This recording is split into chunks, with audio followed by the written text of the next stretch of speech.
ان الحمد للہ وحدہ والصلاة والسلام علی من لا نبی بعدہ۔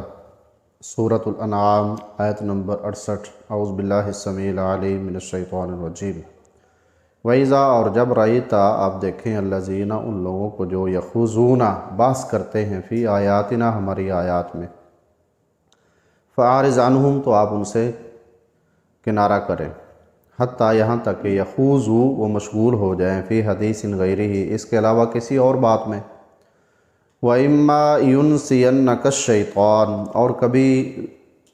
ضرور ہی بھلا دے آپ کو شیطان، فلا تقعد تو آپ نہ بیٹھیے بعد ذکرہ یاد آ جانے کے بعد مع القوم الظالمین ظلم کرنے والی قوم کے ساتھ۔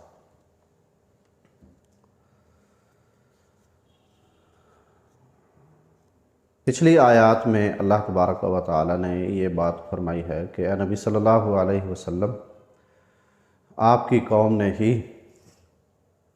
آپ کو جھٹلا دیا، تو چونکہ یہ مخالفت بڑھتی چلی گئی، جن کو اللہ تبارک و تعالی نے ہدایت دینی تھی، جن کے دل اس بات کی طرف مائل تھے، اللہ تبارک و تعالی نے ان کو ہدایت دے دی۔ اب کچھ ایسے تھے کہ بڑی مخالفت میں پڑے ہوئے تھے، اللہ کے رسول صلی اللہ علیہ وسلم پر جو قرآن نازل ہوتا ہے، اس قرآن پر بھی ان کی نظر تھی کہ اس قرآن میں کیا کیا بتایا جا رہا ہے، اور قرآن میں وہ کچھ دیکھ لیتے تھے کہ جن پر ان کا کچھ اعتراض بن جاتا تھا اور لوگوں کو وہ قائل کرتے تھے۔ لیکن یہ مخالفت کی نظر سے جب انسان دیکھتا ہے تو بھی اللہ تبارک و تعالیٰ اس کی آزمائش کرتا ہے پھر، اور اسے کچھ نہ کچھ اس کے ذہن کے مطابق وہ دکھا دیتا ہے۔ تو اس مخالفت کے پیش نظر ہر موڑ پر، ہر میدان میں اور ہر جگہ انہوں نے آپ صلی اللہ علیہ وسلم کی مخالفت کی اور آپ کے راستے میں رکاوٹ بننے کے لیے ہر طرح سے یہ کوشش کرتے رہے۔ اب یہ ہوا کہ قرآن مجید تو ان کے سامنے پیش کیا گیا، لیکن انہوں نے یہ کہا کہ قرآن مجید یہ تو پہلے لوگوں کی قصے کہانیاں ہیں، کیوں کہ اس میں سابقہ اقوام کے واقعات کو بیان کیا گیا ہے۔ مثال کے طور پر یوسف علیہ السلام کا واقعہ ہے، حضرت ابراہیم علیہ السلام کے متعلق، حضرت مریم علیہ السلام کے، حضرت موسیٰ علیہ السلام کے متعلق بڑی جگہوں پر واقعہ، آدم علیہ السلام کے متعلق۔ تو اس طرح سابقہ اقوام، لوط علیہ السلام کی قوم ہے، اور صالح علیہ السلام کی قوم ہے، نوح علیہ السلام کی قوم، ان کا اللہ تبارک و تعالیٰ نے بہت سے مقامات پر بیان کیا ہے۔ تو وہ کہتے تھے کہ یہ قرآن اللہ کی طرف سے نہیں ہے، یہ انسان کا بنایا ہوا کلام ہے، اگر ہم چاہیں تو اس جیسا کلام بنا سکتے ہیں، لیکن کیا اس میں وہ سچے ثابت ہوئے، یا وہ دلی طور پر یہ جو بات کہہ رہے تھے کیا یہ حق اور سچ سمجھتے تھے؟ ایسی بات بھی نہیں تھی، صرف مخالفت تھی، لوگوں کو ذرا آمادہ کرنا تھا کہ یہ دیکھیں محمد صلی اللہ علیہ وسلم اگر یہ قرآن واقعتاً سچا ہوتا تو ہمارے ہاں تو پہلے سے یہ کہانیاں مشہور و معروف ہے، تو یہ کوئی اور کلام پیش کرتے نا، یہ وہی کہانیاں لا کر ہمیں سناتے ہیں، تو اگر ہم چاہیں تو اس طرح کا کلام بھی بنا سکتے ہیں۔ تو اللہ نے فرمایا کہ لاؤ بھائی اس جیسی کوئی ایک صورت ہی بنا کے دکھا دو اگر تم سچے ہو تو۔ اور پھر آپ صلی اللہ علیہ وسلم کی نسبت یہ بھی کرتے تھے کہ آپ کے کوئی استاد ہیں، حالانکہ کوئی ایسا ثبوت اللہ نے چھوڑا ہی نہیں ہے کہ نبی علیہ السلام کسی کے سامنے بیٹھے ہو تعلیم لینے کے لیے، ہے ہی نہیں تھا۔ اور یہ کیوں ہوا؟ کیونکہ یہ ایک نبوت و رسالت کے حوالہ سے بہت بڑی دلیل ہوتی ہے کہ ایسا آدمی کہ جو کسی انسان کے پاس بیٹھ کر نہیں پڑھا، اب وہ ایسی بات بیان کر رہا ہے کہ جسے پوری دنیا حقیقت مانتی ہے، اور بالکل سچائی کے اصول بیان کیے جا رہے ہیں، تو یہ بھی ایک نبی کے لیے اس کی خوبی ہوتی ہے۔ نبوت کے حوالہ سے، رسالت کے حوالہ سے، تو ایسی خوبی بھی آپ صلی اللہ علیہ وسلم کو حاصل تھی، لیکن مخالفت کے پیش نظر وہ کہتے تھے کہ یہ آپ صلی اللہ علیہ وسلم کسی سے پڑھے ہوئے ہیں، اور جس کی طرف یہ نسبت کرتے تھے نا، اللہ تبارک و تعالیٰ نے فرمایا کہ وہ تو عجمی آدمی ہے، وہ تو عربی ہے ہی نہیں، اور یہ خالص عربی زبان میں ہے۔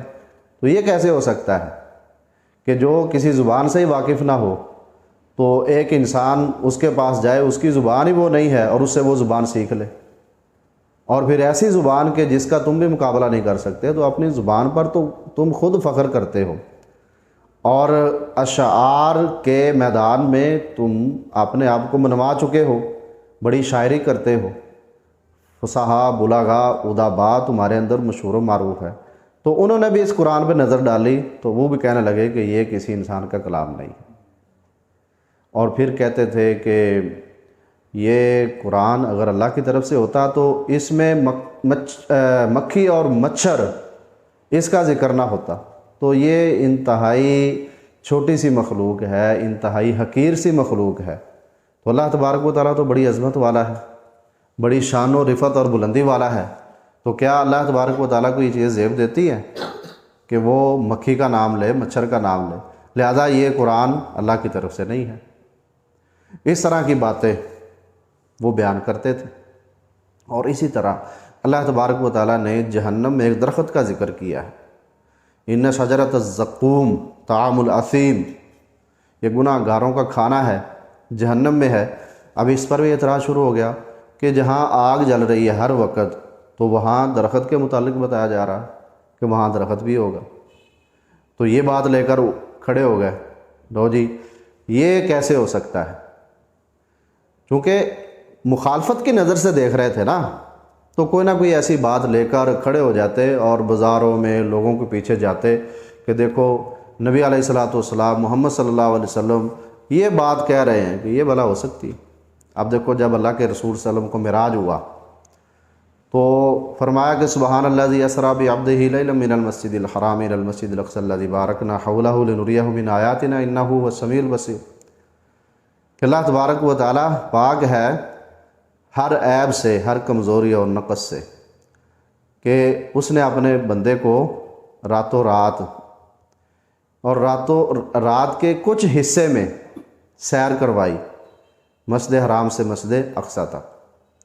اور پھر مسجد اقصیٰ سے آگے ساتوں آسمانوں کی سیر معراج۔ تو آپ صلی اللہ علیہ وسلم آئے اور آپ آ کے بتایا، تو یہی بات لے کر مذاق شروع کر دیا کہ یہ کیسے ہو سکتا ہے۔ اور پھر قرآن مجید کے ہی متعلق اللہ تبارک و تعالیٰ نے فرمایا کہ یہ جو مسلمان کمزور ہیں، کمزور مسلمان ہیں، مساکین ہیں، ان پر خرچ کرو۔ تو منافقین کیا کہنے لگے کہ اگر اللہ تعالیٰ چاہتا تو ان کو کھلا دیتا، جب اللہ نے نہیں چاہا تو ہم ان پہ کیوں خرچ کریں بھائی؟ اور یہودی جو تھے ان کے نظر میں بھی باتیں تھی قرآن مجید، وہ بھی دیکھتے تھے، لیکن مخالفت کے پیش نظر کہتے تھے کہ دیکھو اللہ تبارک و تعالیٰ کہتا ہے کہ اللہ کی راہ میں خرچ کرو، تو اس کا مطلب یہ ہوا ان اللہ فقیر ونحن اغنیاء، اللہ فقیر ہے اور ہم غنی ہیں۔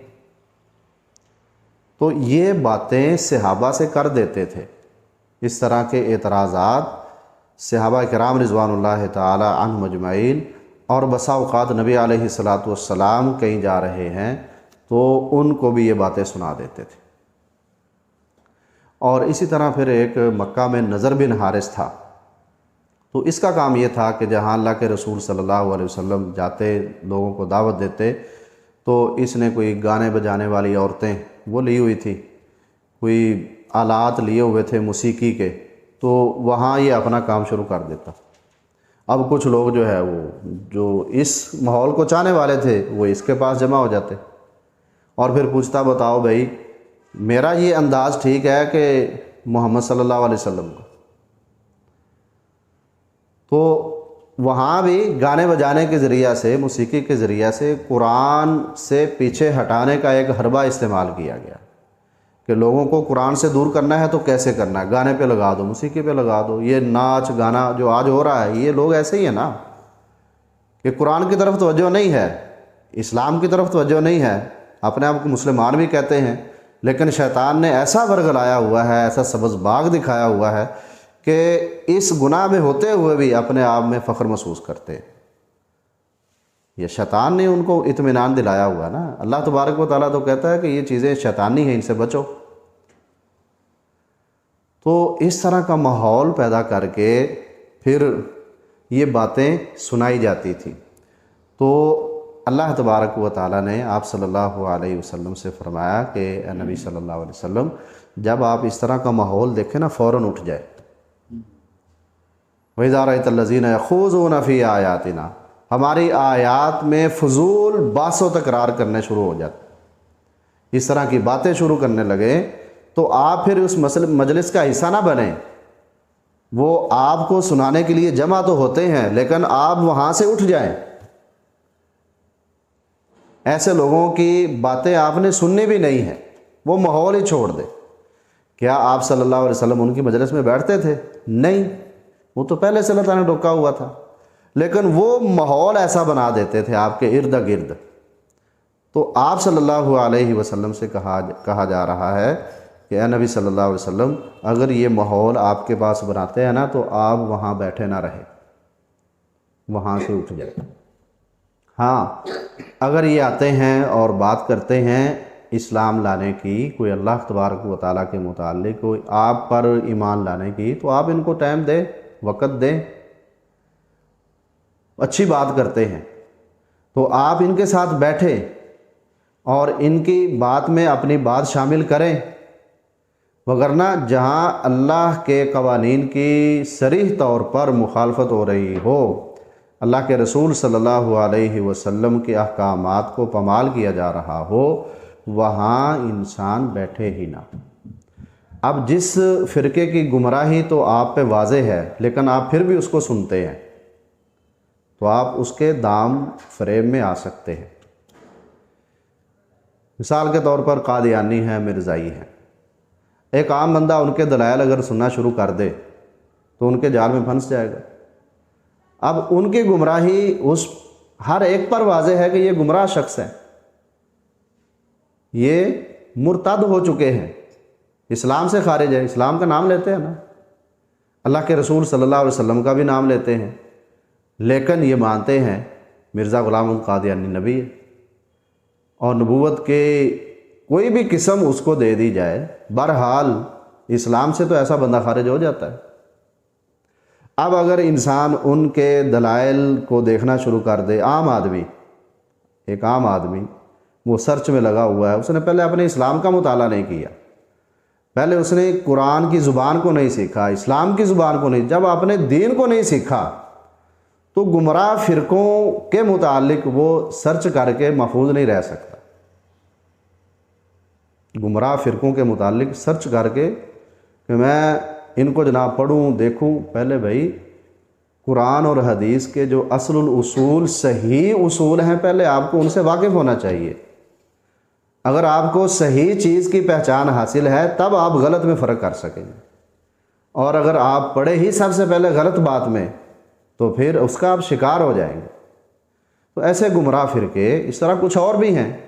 ان کی ضلالت، ان کی گمراہی عقیدے کے لحاظ سے، اعمال کے لحاظ سے، بدعات ان کی واضح ہے،